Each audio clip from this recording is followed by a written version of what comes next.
"Hey loser, you keep the kids, we don't want those monsters." I got furious and did this. Hello Reddit, my name is Peter. I am 45 years old and I am married with 3 young children. Well, presently I only live with my kids. My wife decided I wasn't good enough for her and decided to cheat on me. I left with the kids, but not before making sure she regretted her actions.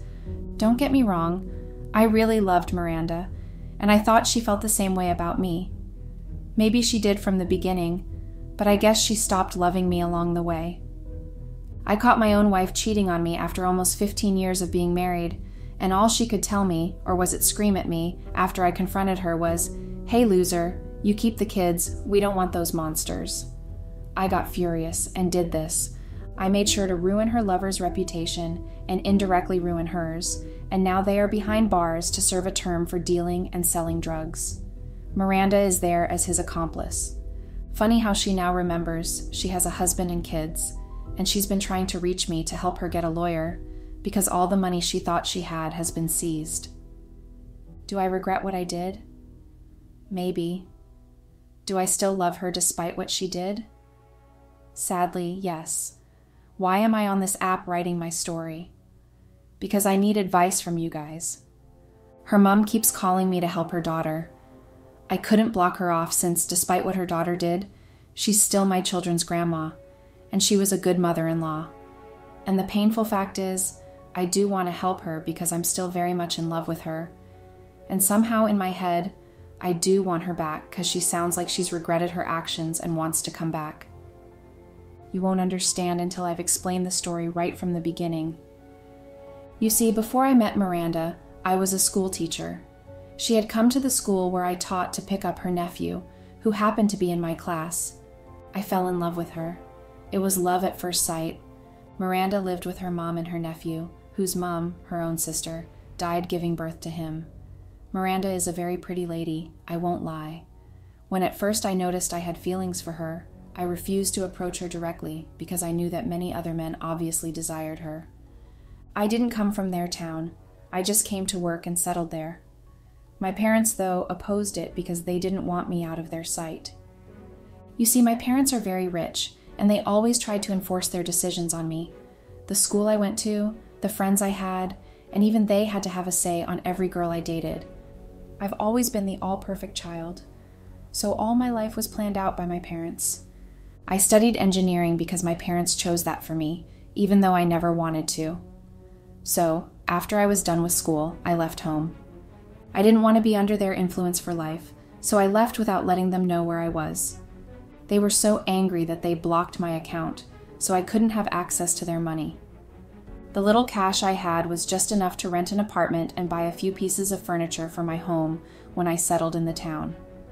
I was happy to be finally free from their clutches, but I had to get a job, and that proved difficult, especially without my parents' connections. When I told people I was an engineer, they expected some sort of skills or years of work experience, which I obviously didn't have because I was fresh out of college, and I was running out of money, so I had to settle for the first job offer I got, which was teaching. I actually fell in love with the job because I had never gotten the chance to interact with people, especially kids, while growing up. So learning new things about them and being able to input knowledge into them just sort of pleased me, even though the money I got was very small compared to what I had access to. But I learned to appreciate what I got, so I was a happy chap. You know, I wrote earlier that my parents controlled every relationship I had. My first girlfriend was a girl my mother liked very much, who was apparently her friend's daughter, Susan. I did not even like her originally, but when my mother started insisting that she was a good girl and also was in the same class as we were, I decided to get to know her. I didn't even know that Susan liked me and told her mother about it, and her own mother decided to push the idea to my mom. I was just like a prize to be won for them, from all the pushing around they did. When I started hanging out with Susan, she was a pretty nice girl and seemed to have similar interests. But one thing I disliked about her was that she was so agreeable. I mean, everything I said was okay with her. She said yes to anything and everything I said, so it was quite difficult communicating with her since she agreed with everything. I mean, one time we went out on a date, and I decided to have pasta, but changed my mind halfway, and decided to have seafood. She agreed with my opinion, obviously, and that ended us in the hospital as I did not even know that she was allergic to seafood. I stopped seeing her when her parents and I both agreed that our relationship was not helpful with her decision-making. The girl I dated next was when I was in my final year of school, and she was a she-devil, if I'm permitted to use that word. She bullied anyone that came close to me. It's funny because it wasn't even high school where bullying was common, but she really did. And what made it easier for her to get away was who would report a bullying case to school authorities when they had more things to deal with. And then again, her parents were very rich, and they supported the school by donating huge amounts of money to the school. So, who dared to report someone like that? When I graduated from school, she was part of the reason I ran away from home, and the thought of not having to spend another hour with the sassy, rude, and bully girlfriend I had was exhilarating. I worked in the school as a teacher for 2 whole years before I met Miranda. For the first time, I saw a lady, liked her, and wanted to pursue her, not because my mother said so, or because my father thought her family would be a great asset to his company. I had the whole choice, and that was enough to push me into action. At first, Miranda didn't want anything to do with me other than relating to me on a teacher-guardian level, but I obviously wanted more than that, so I went in for the chase. Sadly, though, at that time, Miranda had a boyfriend, an abusive one, by the way. I heard that time how the guy would beat her and lock her up, and after he realized what he had done, he would come with flowers and expensive gifts to apologize. Jason was the richest farmer's son, and his father had lots of connections outside the town, so the Indigenes deemed him untouchable. I couldn't do anything too, because I knew if I did anything and got arrested, my parents would find me, and I could say goodbye to my job that I loved so much, and also to Miranda, whom I had come to love. So I loved her from a distance. Whenever she came to drop her nephew off at school, I would think of something silly to talk about, and most times it didn't even work because she always seemed to be in a hurry. It was in the 4th year of working there that I finally got a ghost of a chance with Miranda, and that was because her boyfriend had broken up with her and decided to date her supposed best friend, and also rub the relationship in her face. Miranda was very broken, and I became her close friend whom she spoke to about those feelings. I was so happy I got, even if it was just a bit close to her, and I thought that when she eventually got over her feelings for Jason, I would be able to get in line and finally date her. But I was wrong because Miranda started dating one of Jason's friends. According to her, she wanted to spite Jason for breaking up with her. I was very sad when she told me about her decision to date Jason's friend, and for a while I stopped talking to her, which was nearly impossible, as she was always coming to drop her nephew off at school and also pick him up. But I ensured that our conversations were limited to only her nephew, and when she did notice and tried to talk to me, I know you're expecting me to say I didn't, but I did. I did start talking to her because I felt it meant our friendship meant a lot to her. She would tell me how her relationship was going and how Jason's friend treated her. Eventually, she broke up with him because she saw that Jason was not even affected by everything she did. When she told me she wasn't with Jason's friend anymore, I was very happy, but I never said anything. In fact, I was expecting she would date the next shiny toy that came her way, but instead, she turned all her attention to me. I was really surprised because I knew that Miranda also dated those guys because of the money they gave her, and I was barely rich enough to fend for myself, let alone fend for another person. Though honestly, I loved Miranda so much at the time that I would love nothing more than her attention and love, but I wasn't any of the rich guys she frolicked around with. I loved Miranda so much that after just 2 months of being together, I asked Miranda to marry me, and she said yes. That day I felt like I had achieved the biggest thing in my life when she said yes. But apparently Miranda had a purpose, and it didn't reveal itself until we were married. We got married in a local church, and Miranda even wore her mother's old wedding dress, which was fitted to her size since Miranda was slimmer than her mother. Our wedding cake was a wedding gift from one of the parents of the pupils I taught. Her son was quite attached to me, so the widowed mother liked me a lot. When she heard that I was getting married, she insisted on baking my wedding cake as a thank you for always helping with her son. We only had a few people around for the wedding, but it was still the best for me because I thought I had the woman of my dreams right by my side and ready to take the better for worse vows. The first year of our marriage was quite peaceful, and we were very happy, or maybe it was just all in my head. But we had no issues. We were the happy couple, and I felt Miranda was comfortable with the little I had. The second year of being married was when the problem started. Miranda got pregnant with our first child, and even though I was happy, the happiness was short-lived as Miranda started to complain she wasn't comfortable where we lived, the apartment I had bought when I first moved there, and that it wasn't exactly a big space, especially to raise the baby. I agreed with her because I wanted to please her, so I collected a loan from the school where I worked to get a bigger apartment that was fully furnished so I could make Miranda happy. She wasn't exactly satisfied, but stopped complaining for a while. She gave birth a few months after we moved to our first child, a boy, Elias. After we had Elias, Miranda started asking questions about my parents, where they were and why they didn't show up for our wedding and even the birth of our son. I was surprised because, while we were dating and Miranda asked me about my family, I had told her I left home because my parents were controlling and that I had no contact with them since I left. She must have known, though. I didn't know that Miranda somehow knew about my wealthy parents. That's why she even looked my way in the first place. But I didn't know that from the beginning and had thought it was because she truly loved me. So when she started to bother me about them, I decided it was time to introduce my wife and child to my parents. I saved up for a few months to gather everything we needed for the to and fro journey. I planned the visit towards the summer when school had a break, so I didn't have to worry about work. Elias was only 6 months by then, so it was safe to travel with him. We went to visit my parents, and I hadn't called ahead to tell them I was coming, so when I got home, they were very surprised to see me, especially with a wife and a child. My parents didn't give us the warm welcome, which of course I had anticipated, but I wanted Miranda to see for herself what my parents were like. My dad refused to hear me speak.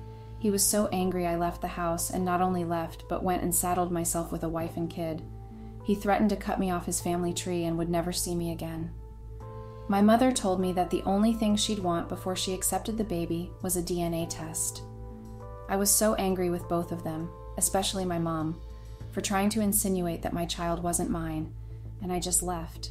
Because we couldn't leave immediately, since we arrived at their place midday, it was too late to travel with a small child, so I had to settle in a hotel for the night before we headed back home. When we got back home, Miranda was unhappy, and she didn't hide it because apparently she had thought that having a child would probably thaw my parents' hearts, and they would accept us into the family. So I could say, roughly, that the whole thing started from there. I mean, the whole mood swings and nagging started after we came back home. Elias was just 2 years old when Miranda became pregnant again. She wasn't exactly pleased with the news when she found out. She didn't want to have another baby because, according to her, it just meant more bills when we barely had enough to live on. I started job hunting, and this time I reached out to my cousin, who had always been considered the black sheep of the family, and my parents had warned me very often not to stay clear of him.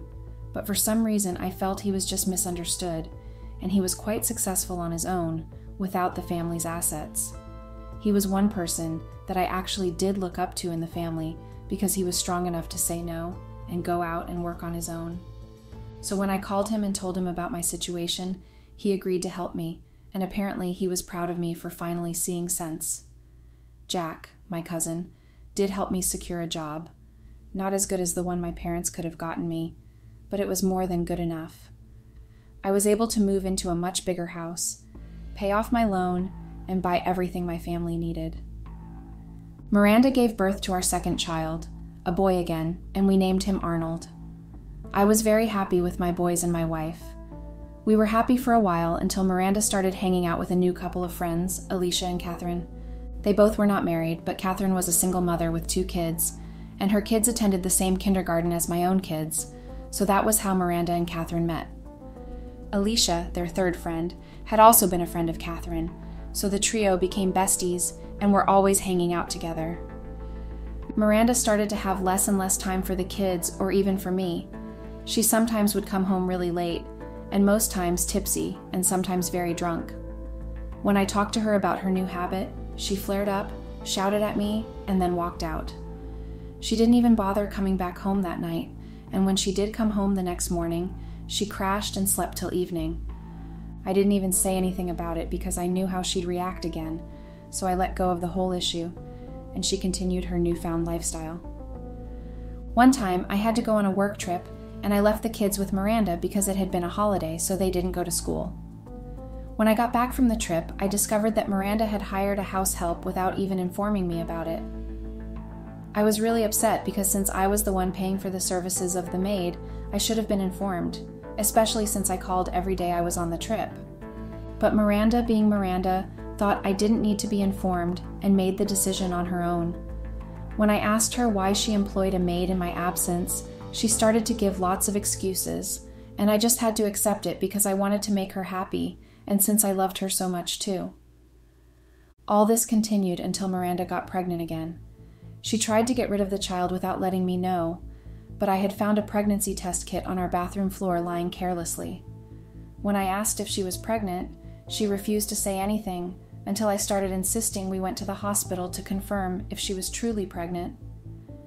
She then confessed and told me she was indeed pregnant, but she didn't want to have the baby because we had 2 kids already, and she didn't want to go through the stress of having another one. I was really shocked at her point of view regarding our kids. I didn't consider them stressful because I liked having them around, and I loved taking care of them, and when I wasn't working, I always made sure I spent quality time with them. But clearly, Miranda didn't share my opinion, as she tried to spend much more time with her friends partying and drinking, and avoiding her own kids. I managed to convince her to keep the baby by promising to buy her very expensive gifts when she gave birth, and that seemed to change her mind about aborting the baby. Throughout her pregnancy, I kept trying to satisfy her so she wouldn't try to get rid of the baby. I would buy her anything she wanted, from expensive bags to shoes, and when she eventually gave birth, she gave birth to a girl this time, and we named her Teresa. Teresa was the most beautiful baby, and when I saw her, I fell in love almost immediately. She looked so much like her mom, and I was really proud. I don't think Miranda felt the same way, though, because when Miranda had recovered enough to go home with the baby, she refused to breastfeed the baby, complaining she'd soon have sagging breasts because 2 had been breastfed already, and if she fed Teresa, her breasts would surely sag. I was perplexed by her decision and had to start getting baby milk for my child when she continued to stand by her decision. I wondered what mother would do that to her kid, so I called to speak to her mother. At that time, her mother was already old and didn't move around much because of her weak health, and also Miranda's nephew was the one taking care of the old woman now. When I called her, she was very surprised and called Miranda. I don't know what they spoke about, but when Miranda got home from one of her usual outings, she poured rain and fire on me. I mean, she was very mad at me, and her choice of words wasn't exactly suitable, so I wouldn't say some of the things she said to me here. I made up my mind to take care of my kids with or without her. Thankfully, the maid she employed was very helpful with the kids, especially when I wasn't around. Miranda was living so wildly, and I couldn't even correct her in case she got mad, so I just kept quiet about it. I loved Miranda so much that I believed she would see what she was doing wrong and change eventually, but that wasn't the case. It was like Miranda forgot she was married with 3 kids, and she kept frolicking around town, hardly having time for the children and me. One time, rumors started flying around that my wife was cheating and hanging out again with Jason, who was also rumored to be back. I didn't believe it because surely Miranda knew that Jason had treated her poorly, and that was why she came to me, loved me, and even got married to me. My closest friend James also told me about the rumor, and I told him to debunk it because it was fake, as my wife would never cheat on me. The rumor went on for a long time, and people started whispering whenever they saw me, especially when I was with the kids. It made me furious and wanting to confront them, but then I couldn't because there was doubt in my mind about whether or not the rumor was true. I wanted to find out the truth because Miranda didn't exactly make herself trustworthy with all the outdoor activities she seemed to participate in, which made her too busy to build her family. In fact, she had stopped asking me for money as she used to. She'd just come back home anytime she felt like, and drop what felt like loads of clothes, shoes, and jewelry. Believe me, I know nothing about designers, but I know when clothes look too expensive. Besides, the shopping bags she brought them in always had a brand name, which I cannot recall now, but I know then was considered one of the most expensive clothing brands. Whenever she was home, she was focused on her phone and would lock herself in her room and ignore everyone else. Oh yeah, she decided she needed her privacy and started using the guest room whenever she wanted this privacy. Funnily, her clothes, full and almost destroying the wardrobe, were in our room, and she still slept on the same bed as me, but only whenever she was home in the afternoons or mornings that she'd lock herself in the guest room. Curiosity got the best of me, and since I had all the extra keys to the doors of the house, one day when she was out as usual, I opened the door to check what she was always doing in the room. I found some strange powder wrapped in a small paper bag just underneath the bed, and since I never did drugs, or, let me correct that, wasn't allowed to do drugs, my parents, I didn't know what it was at first. So I took a small quantity that she wouldn't notice was gone out of it, and I placed the bag the way it was and went to my good friend James. Luckily for me, the kids had gone to the park for a children's play date organized by their school, so I was free to go out. When I showed James the powder and asked what cosmetic it was and why Miranda would hide it that way if it was just powder, James laughed hard at me. He told me that it wasn't any cosmetic, and it wasn't powder as I thought it was, but hard drugs. I was shocked. Miranda was doing drugs. I never thought so of her. I knew she was drinking and getting really drunk and also partying hard. I never knew she started doing drugs also. When I got home, Miranda was home and per usual locked in that room. I was so angry I used my key to open the door only to find her tying a tourniquet around her hand and injecting some strange fluid into her skin. I was very disappointed in her, and I couldn't even say anything because she was too high, and her speech was slurring. The next day, before she went out, I asked to see her, and the look on her face showed her impatience, but she didn't say anything, just turned away from the door and stood there. I asked her what she had been up to recently and why, when she wasn't working, she went out that much, and Miranda was angry and asked why it was any of my business. She turned again to reach for the door, and I told her I knew about the drugs she's been doing. She froze for a second before turning to face me angrily. "What I do with myself and my time is not any of your business. Now just leave me alone," she said, and left the house, jamming the door so hard that if the door wasn't so strong, it would have dislodged from its hinges. I was suddenly so tired of her, and I knew I couldn't complain to her mother again because of her reaction the last time. I knew that she was maybe being misled by her friends, or she herself just got that mentality that the way she lived her life was the proper way to do so. She wasn't the woman I married, that I knew for sure, and I wasn't happy with her habit of not listening to me or considering anything I said to her. But I kept hanging on, hoping soon enough she'd realize how much I loved her and was willing for her to change. Well, that was until I caught Miranda and her lover, and when I did too, she wasn't remorseful and said some hurtful words to me. James kept advising me to stop hoping Miranda would change and that I should just let go and find someone else. But it wasn't that easy for me. I loved her, and I didn't want to let her go, so I kept telling him she'd change. I had to travel for 3 days for a job, and knowing that Miranda wasn't exactly a child caretaker, and the maid she had employed had already requested a 1-week break with prior notice, I couldn't leave the children alone, so I dropped them off at a teacher's place, Lisa. When I worked as a teacher, Lisa also taught in the same school as I, and we were quite close, so when I asked her for the favor of keeping my kids with her, she didn't object.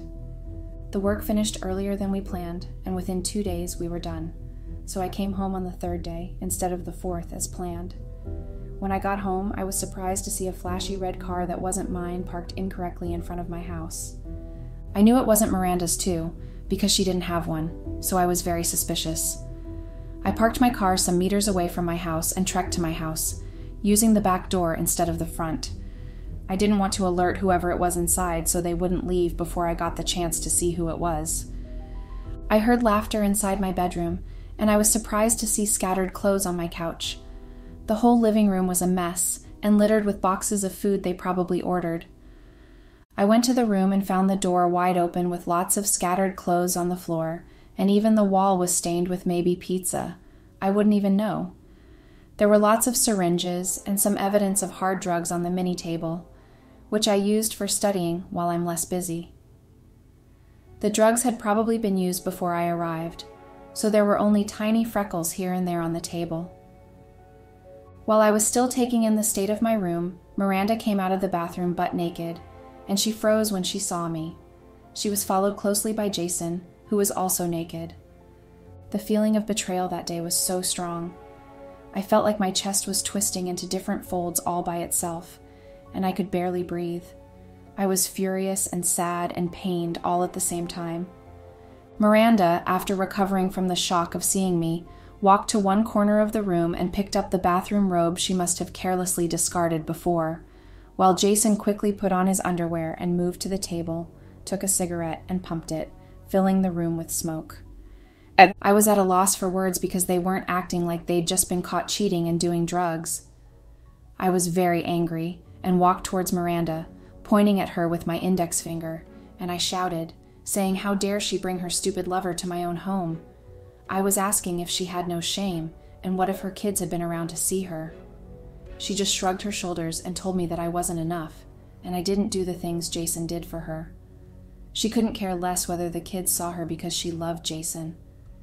She kept talking, and some of the things she said just disappointed and pained me.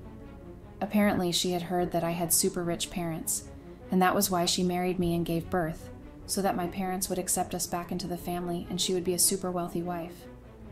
But then I had disappointed her, especially when I took them to meet my parents, and they still didn't accept us. She said she really loved me, but money was one factor that didn't exactly encourage her, and so she had turned to the one person capable of giving her that. She was after the money after all, and not because she truly loved me.